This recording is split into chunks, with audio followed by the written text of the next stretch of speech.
How many people that you know smoke pot and own guns? A lot. A lot, right? They're all in violation of 922G3. They charged me with three different charges under that. Again, 35 years in prison. And by the way, the Supreme Court's about to overturn the constitutionality based on Second Amendment. It's not going to even be, I think, constitutionally viable within the next 4 months. Wow. But they took that and they charged me with it. How fair do you think that that is when the only way that they became informed of the fact that I purchased a gun is through a group message from the gun shop owner, Don Jr., and a former state police officer? Heard a story about me, someone throwing away a gun that I'd purchased 10 days before, that I owned for 10 days in a lockbox in my truck that was never loaded and never fired. 5 years later. Wow.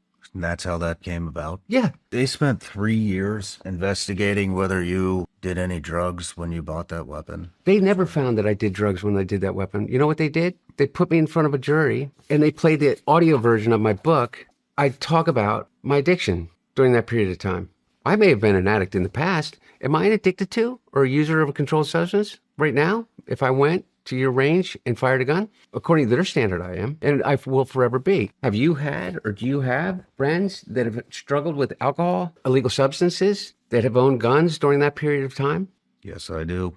And do you believe that the federal government should have the right to put them in jail for 10 years? They wanted to get me for something, so they got me for something. They embarrassed me, beyond embarrassed what I put my family through. But in the moment, it was literally grasping for for life. You've never known anybody to be able to go through like a grief like that? You do fucked up things. I certainly did. I've been paying for them a long time now. I'm done killing myself over it. I think there is a side to what happened there that nobody's heard, and that's why I want to bring that up. I think that is part of your redemption.